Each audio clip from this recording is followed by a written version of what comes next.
Hi, everybody. It's Julie. Welcome to Hello Monday. I've got a fun idea for you today to make a teacher appreciation gift box, and I'm going to use the pyramid box to make it.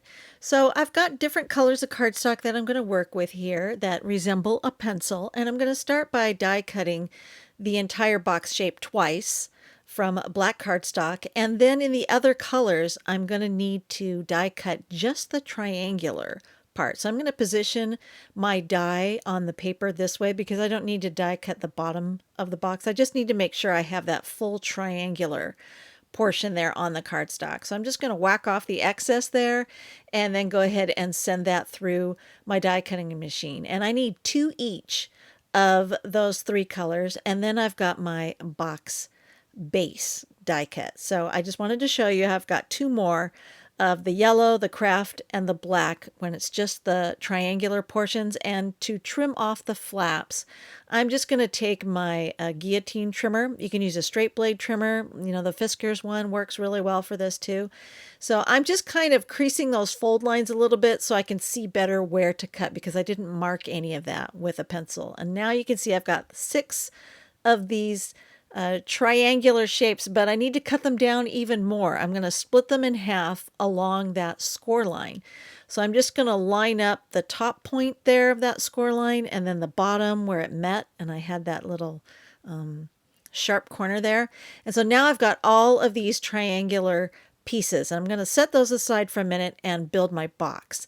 So I need to go ahead and crease all the fold lines on the box portion, and sometimes I like to use a straight edge, and I happen to have an old Starbucks card handy, and I'll use that as my straight edge, or I can use a ruler, whatever it takes.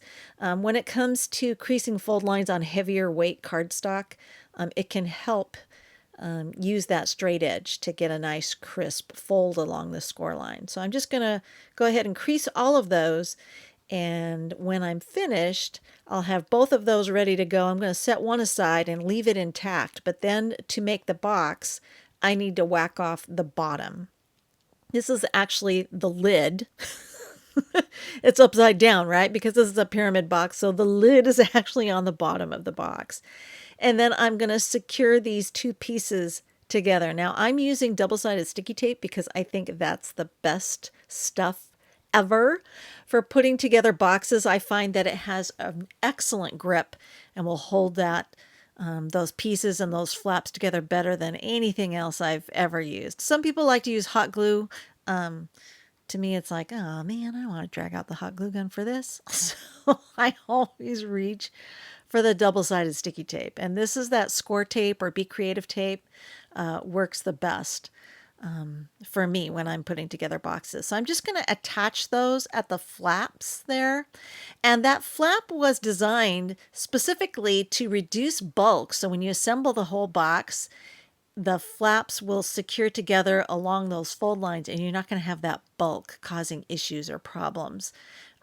Depending on the weight of the cardstock that you're using. So you could use 65 pound, 80 pound, 100 pound, and you're not going to have any problems because of the way that flap was designed. So now I'm going to go ahead and assemble the other side of the box, and I just folded it on itself with the tape there on it, and then I can tuck those other tiny flaps in, and then take the box lid and just tuck that one in, and my box itself, the base, is finished. So I've got that. It's going to stand straight up there. And then I'm going to grab all those other triangles. Now I need to layer these together to create the appearance of a pencil. So I'm just going to trim away what I need as I'm like assembling these together. So once I figured out where I needed to mark that, I just used a pencil, and I'm just going to come in and stack one on top of the rest and then just cut them out so that they all pretty much match. And then to create the actual pencil casing itself, I'm using this yellow cardstock that I'm going to again use the previous layers to determine where the pencil mark needs to go. And then I'm going to use a 1/2 inch circle punch. Now you could cut these by hand if you wanted to, and you can make them perfectly equal if you want, but I like that kind of raggedy edge that you get on a HB number 2. And so I'm just going to use that 1/2 inch circle punch and just kind of wing it. And then I decided to add some score lines to mimic pencils have those edges on them, and so they don't roll off your desk. So I'm just going to go ahead and create those and then go ahead and glue all of these together. I'm just going to use tape runner because it's not important to use a double-sided sticky tape for these particular panels. And then I'll just lay the box down on its side and mount each of these finished panels to each side of the box. So I'm just going to flip it over, add the next one. And again, I'm just using tape runner to put those all together. And when I'm finished, I have a pyramid box that resembles a pencil. Stuff some sweet goodies inside, make a quick tag, and don't forget the gold stars. Thanks for watching.